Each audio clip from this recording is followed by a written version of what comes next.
मुझे ऐसा नजारा देखने को मिल रहा है जिसकी वजह से मेरे सीने पर सांप लौट रहे हैं। वो संयुक्ता ठीक ही कह रही थी, तुमने वंश को जहर नहीं बल्कि अमृत पिला दिया, जो अचानक मरते मरते जी उठा है। अपनी पत्नी से ऐसा प्यार जता रहा है जैसे जन्मों से उसी से प्यार करता हो। मतलब मैं उसकी जिंदगी में कुछ थी ही नहीं। लिसन नताशा, मैंने उसे वही इंजेक्शन दिया था जो संयुक्ता ने मुझे दिया था। वैसे भी हम इन बातों पे बहस करके कोई फायदा नहीं है। मेरी मानो तो इस बिगड़ी हुई बात को संभालने के लिए तुम कुछ सोचो। शायद तुम ठीक कह रहे हो। अब इन हालात में वंश को काबू में लाना एक बहुत बड़ी चुनौती है, और ये काम सिर्फ एक ही शख्स कर सकता है। कौन? मैं, क्योंकि एक मैं ही तो हूं जो वंश को अपने काबू में कर सकती हूँ और अपना मकसद भी पूरा कर सकती हूँ। उस बेचारे की बस एक ही कमजोरी है, और वो हूं मैं। हाँ, तुम भी वंश की इस कमजोरी का फायदा उठा सकती हो। तुम भी वंश को वही कहो जो संयुक्ता बाहर प्रेस वालों को कह रही है। तुम भी वैष्णवी पे वही इल्ज़ाम लगाओ जो संयुक्ता लगा रही है। जाओ नताशा, वो वैष्णवी उसे अपने रंग में रंगे, उससे पहले तुम उसे अपने काबू में कर लो। नमस्कार। मैं आप सबकी आभारी हूँ कि आप सब हमारे यहाँ पधारे। मैंने आप लोगों को यहाँ एक आधिकारिक सूचना देने के लिए बुलवाया है। जैसा कि आप लोग जानते हैं कि हमारा परिवार पिछले कुछ दिनों से परेशानी से जूझ रहा है। पहले मेरे भाई श्री मुन्ना राजदान जी की रहस्यमयी हालातों में मौत हुई। उनकी मौत का रहस्य अभी तक खुल भी नहीं पाया था कि हमारे घर में एक दूसरा हादसा हो गया। मेरे छोटे भाई समान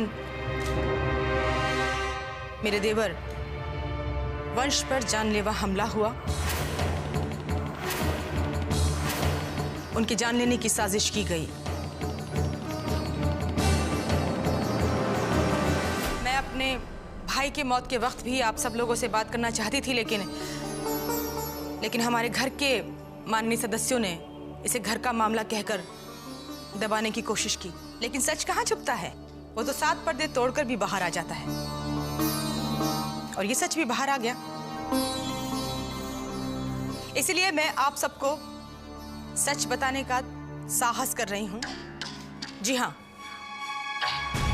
मैंने फैसला किया है कि मैं बिना डरे उस गुनहगार को दुनिया के सामने लाऊंगी और उसे सजा दिलवाऊंगी जिसने मेरे परिवार पर बुरी नजर डाली है। और आपको यकीन नहीं होगा कि वो शख्स, वो इंसान, वो गुनहगार कोई और नहीं,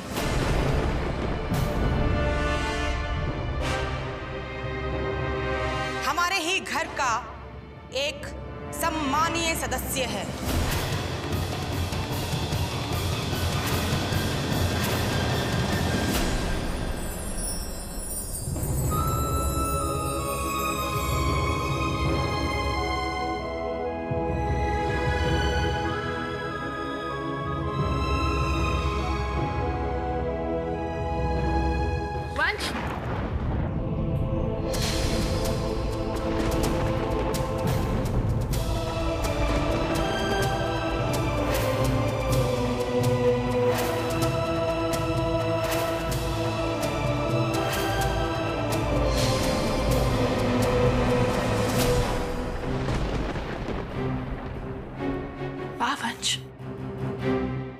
अच्छी वफादारी निभाई है तुमने।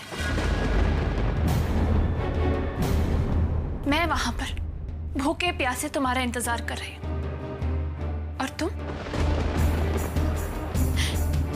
तुम यहां पर अपने पति होने का फर्ज अदा कर रहे हो।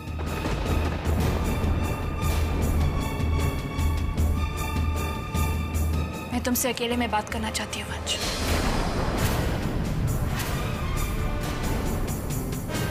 अभी और इसी वक्त। देखिए नताशा जी, अभी इस वक्त आप वंश भैया को मुझे इस वक्त इससे बात करना बहुत ज़रूरी है, इसलिए मैं आपसे रिक्वेस्ट करता हूँ कि इस वक्त आप बाहर चले जाइए। लेकिन वंश भैया, वैष्णवी। भाभी, मैंने आपसे कहा ना कि इस वक्त आप सब बाहर चले जाइए।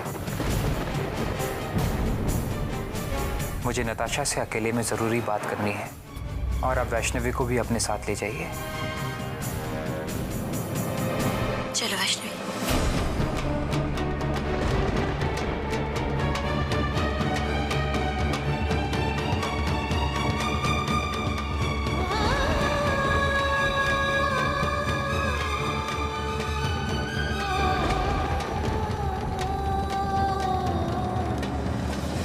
हाँ नताशा, बोल, तुम्हें मुझसे क्या बात करनी है अकेले में? वंश, वंश मुझे माफ कर दो। मुझसे बहुत बड़ी गलती हो गई वंश। लेकिन वंश, मेरा यकीन मानो, मैंने जो कुछ भी किया वो तुम्हारे प्यार के कारण ही किया वंश। उस दिन तुमने जो कुछ भी देखा वो सब झूठ था, एक नाटक था वंश। इस वंश को उल्लू बनाने में जो मजा आ रहा है ना, उसकी कुछ बात ही अलग है। लेकिन उस इडियट की बात क्यों कर रहे हो करण? करण ने मुझे धमकी दी थी कि वो तुम्हें जान से मार डालेगा। मैं डर गई थी, मुझे कुछ समझ में नहीं आ रही थी और मजबूरी में मैंने करण के साथ प्यार का झूठा नाटक किया। उससे हमें इतना फायदा हो रहा है तो बात क्यों ना करूं उसकी मैं। आखिर सोने की मुर्गी है, उसे हमें कहीं जाने नहीं देना चाहिए। प्लीज वंश, तुम मुझ पर यकीन कर रहे हो ना? बिलीव मी वंश, जब मैंने तुम्हें जिंदगी और मौत के बीच जंग लड़ते हुए देखा तो मेरा दिल रो उठा वंश। मुझे अपने आप पर इतना गुस्सा आया कि क्यों मैंने फैसला लेने में इतनी देर कर दी, क्यों मैंने तुम्हें जल्दी अपना नहीं लिया। लेकिन वंश, अब मैंने फैसला कर लिया। अब मैं किसी की परवाह नहीं करूंगी, करण की धमकियों की नहीं और ना ही उसके कर्जे की। वंश, मैं जानती हूँ कि तुम अब भी सिर्फ मुझे से प्यार करते हो, मुझे अपनी जिंदगी में शामिल करना चाहते हो। मुझसे शादी कर लो वंश, सब कुछ भुला कर हम एक नई जिंदगी शुरू करेंगे।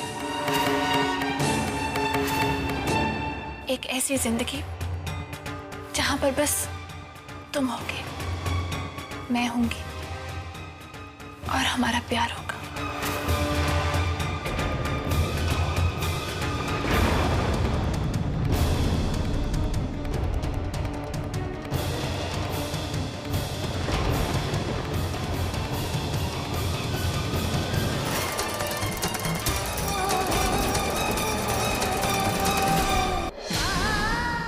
भैया तुम्हारे साथ क्या हालत कर रहे हैं? मैं उनको तुम्हारे साथ ऐसा नहीं करने दूंगी।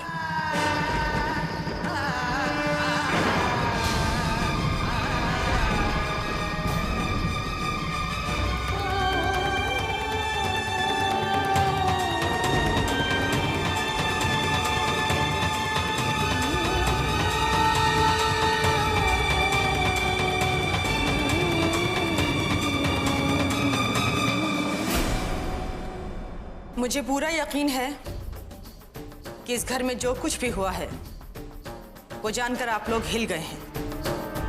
आप लोगों को यकीन नहीं होगा कि इस घर की मान मर्यादा, इस घर के संस्कारों का दायित्व जिस शख्स के कंधे पर है, वही शख्स इस घर की नींव में सेंध लगा रहा है। संयुक्ता, तुम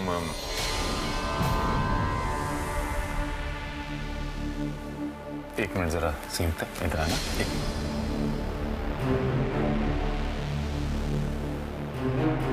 संयुक्ता, मेरे बच्चे। पापा जी, आई एम सॉरी।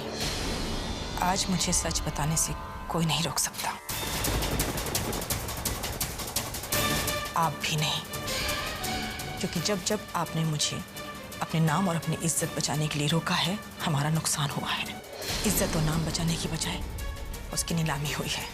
मैं आज सबको सच बता कर ही रहूंगी कि हमारे घर का वो कौन सा सदस्य है जो हमारे घर की नींव, हमारी बुनियाद हिला रहा है, और जिसे बचाने के लिए आपने रिश्तों की हर हदों को पार किया है। देखो संयुक्त, बताइए संयुक्ता जी, आप किसका नाम लेना चाहती हैं? हाँ संयुक्ता जी, वो कौन है जो आपके घर को बर्बाद करना चाहता है? प्रेस जानना चाहती है, बताइए संयुक्ता जी। हाँ बताइए संयुक्ता जी, बताइए। बताइए संयुक्ता जी, आप किसका नाम लेना चाहती हैं?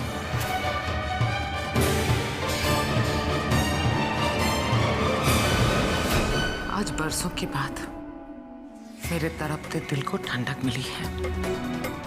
सच कहूं तो ये दिन देखने के लिए मेरी आंखें कब से तरस रही थी,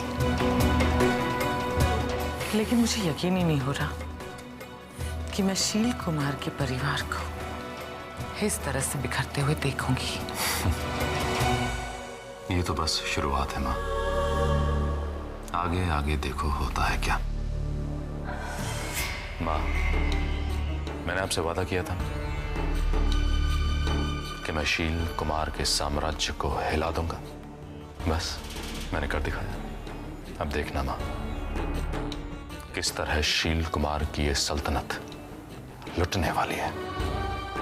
अब बस एक तूफान आएगा जो इस सल्तनत की बुनियाद की एक एक ईंट को अपने साथ उड़ा ले जाएगा। ताश के पत्तों की तरह शील कुमार का वजूद बिखरा होगा। बस थोड़ा सा इंतजार और।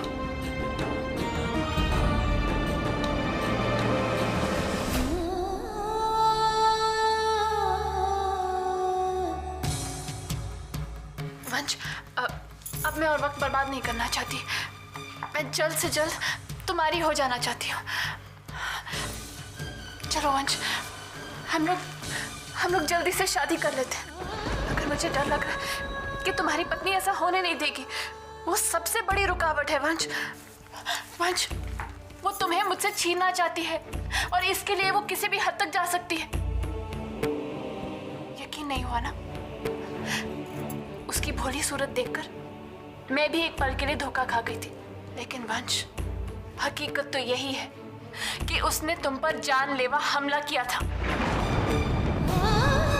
उससे बर्दाश्त नहीं हुआ कि हम दोनों एक होने वाले हैं। एक बात और वंश, उस दिन तुमने मेरे और करण के बीच जो कुछ भी देखा, उस नाटक के पीछे भी वैष्णवी का ही हाथ था। वो तुम्हारे रिश्तेदार है ना, मुन्ना भैया, उनका फोन आया था मुझे। कहने लगे अगर तुम वंश से प्यार करती हो तो उससे दूर चली जाओ, वरना उसकी पत्नी उसे जान से मार डालेगी। मैंने उनका कोई विश्वास नहीं किया, मगर जब उनकी मौत की न्यूज़ आई तो मैं डर गई वंश। मुझे लगा हो ना हो उनकी इस हत्या के पीछे भी तुम्हारी पत्नी का ही हाथ होगा। बस इसीलिए मैंने करण के साथ मिलकर प्यार का झूठा नाटक किया। मैंने सोचा अगर मैं तुमसे दूर चली जाऊंगी तो वो तुम्हारी जान बख्श देगी, लेकिन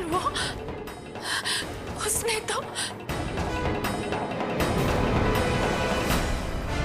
और जानते हो वंश, जिस गाड़ी से तुम्हारी टक्कर हुई थी ना, उस गाड़ी के ड्राइवर को वैष्णवी ने ही पैसे दिए थे।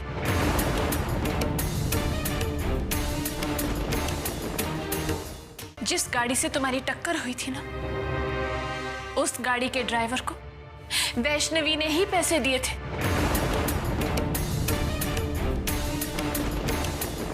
तुम्हें हमेशा हमेशा के लिए खत्म करने के लिए।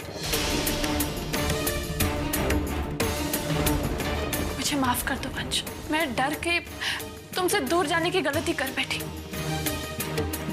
लेकिन अब मैंने फैसला कर लिया है वंश।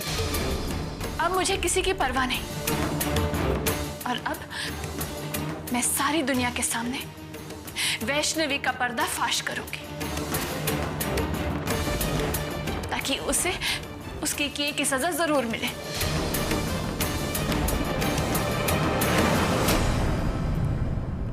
वंश, इस वक्त संयुक्ता भाभी और गौतम भैया नीचे प्रेस कॉन्फ्रेंस कर रहे हैं। मुझे लगता है हमें भी जाकर उनका साथ देना चाहिए। और वंश, मैं चाहती हूँ कि जब मैं पूरी दुनिया को वैष्णवी का सच बता रही हूँ, तब तुम वहाँ मेरे साथ मेरी ताकत बनकर खड़े रहो। चलो वंश, आज इस फैसले की घड़ी में मैं तुम्हारे साथ हूँ। और ये साथ सिर्फ आज का नहीं, बल्कि पूरी जिंदगी के लिए। आओ वंश, अपना पहला कदम एक साथ लेकर हम अपने आने वाले कल का स्वागत करते हैं। एक नई दुनिया हमारा इंतजार कर रही है वंश।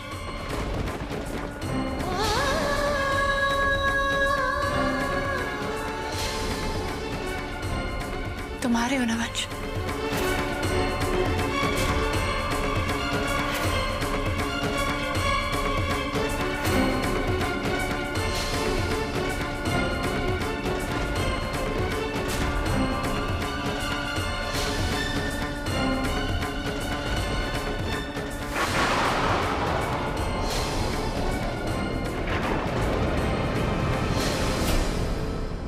हाँ नताशा, मैं तुम्हारे साथ हूँ।